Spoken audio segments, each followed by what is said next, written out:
Hi, I'm Mark and I'm here at Montauk to share 5 essentials for creating a space that connects with its environment. Fundamental to our approach to building is really understanding the orientation and the aspect of the building. So we spent a lot of time analysing the different considerations and how the sun moves across the property. Because the property is south-facing, we were able to use quite a lot of glazing on the southern facade. What's great about the last expanses of glazing is it really allows the occupants to keep to the rhythm of the site. A critical aspect of the way we connect to our surroundings is the use of these glazing systems to create large expanses of glass, but also to give versatility where they can be slid away and allow you to really be able to enjoy the outdoors and create the seamless connection between the inside and the outside. Balustrades can typically be quite visually cluttering devices, and here we've used glazing for its transparency to also reinforce the visual connection to the outdoors. Another technique we like to use is to have a consistent flooring material between the inside and the outside flooring. This really allows the eye to be extended past the glazing line and the spaces to feel much bigger than they are. In a similar way on the ceiling plane is carried through to also reinforce the visual connection to the outdoors. On a site like this, we're really fortunate to have so much natural light, and we wanted the various elements of the building to interact with it in different ways. In this scenario, these shutters are important as an architectural device to complete the silhouette of this form, but is also from a lighting element, especially in the mornings during the sunrise, gave some versatility to the space and allowed the spaces to be adapted throughout the day.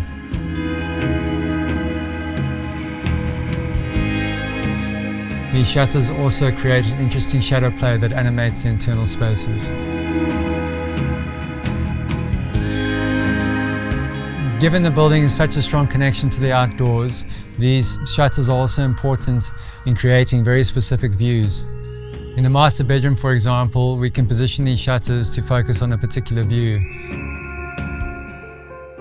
In the primary bathroom, they assist as a privacy screen without the need for roll-down shades, which means that through the gaps within the battens, you have an immediacy towards the horizon and the beach. One of the essential ways that this building fits in with its landscape was using resilient and contextual materials. When we started thinking about this building in Montauk, we were quite struck by the architectural vernacular of the barns that you see in the vicinity. As a once agricultural farmland, they are quite prevalent. What we sought to do with these Bullivant Aqua shingles was to create a direct reference to these barns we had seen. So in this way, this gave us an instant established feel to the building that felt appropriate in its local context. The lowest level of the building is really inserted into the slope. This is clad in a local split-face granite stone, which really helps it disappear and reduce the overall scale of the building. Here's a good snapshot of the material palette of the building with the Bullivant battens and the split-face granite stone. Another part where we see it is in the carport upstairs, where it's more of a slatted structure.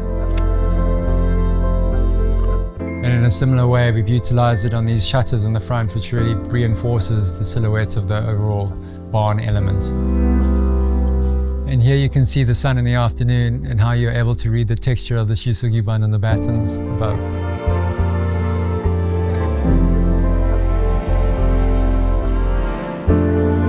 So while it was a great privilege to work on this project in this location, throughout the process we had to constantly consider and implement strategies to ensure that the building had a longevity and a durability, and this had a significant impact on the choice of materiality.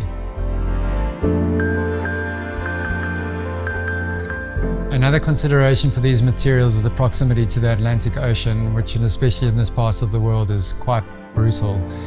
The shingles in particular, being scorched and burnt, really managed to withstand those conditions.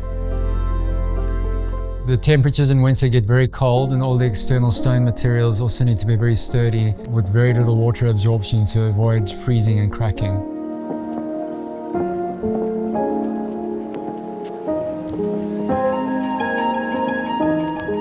The approach to the interior of the building was very deliberate. In this space, we've created a very open, porous layout. Central to the space is the kitchen at the rear, opposite a breakfast bar. And on the lower space, we have a lounge area with the dining room in the foreground. With the idea of having one singular space with lots of parts to it, you inevitably end up with spaces stacked behind another. What we've done here to alleviate that is introduce these steps that allows the rear spaces in the kitchen, the heart of the home, to really have a view through towards the ocean. In that way, you don't have to look through furniture and you feel far more connected to the environment. You're really able to live in the view.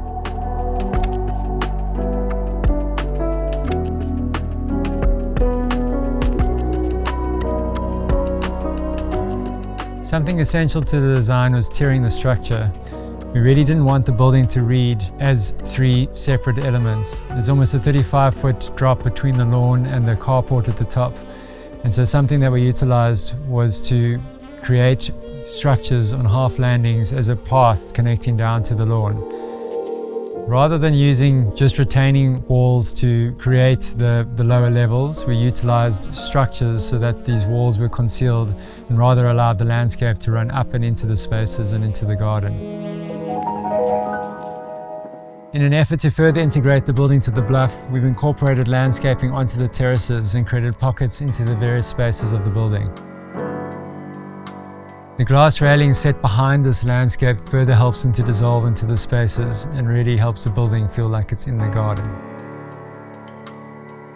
Conceptually, we really like the idea of this footpath down to the beach that kind of twists and turns, giving you a glimpse of the oceans a different way. And in many respects, that's what we've tried to do with the structure as well.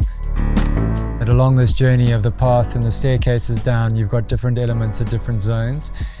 This building in particular sits on this half landing where you're able to access your actual footpath down to the beach, but also creates a great vantage point where you're able to sit both in the ocean, enjoy the view, but also to look back and see all the activity that's happening in the home. This is a great vantage point where you can understand the building relative to this bluff. We really wanted to suppress a ridge line so that we didn't disrupt the topography and the general terrain. We wanted the building to be as discreet on entry as possible and low set so as to minimize any visual disruption. We really enjoyed the way that on the entry to the vehicular gate you can see over the horizon with as very little vertical disruption as possible. What's really exciting to me about a top-down entry home is the kind of obvious gravitational pull that pulls you through the home. I think in this instance, the fact that you're able to catch glimpses of the ocean as you're arriving in and around the building and over the top of it, there's an added level of excitement which really heightens the curiosity.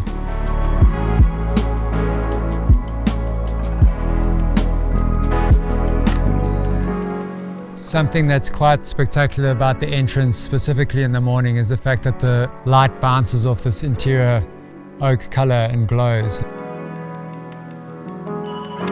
And that contrasted with this dark exterior is a very powerful moment.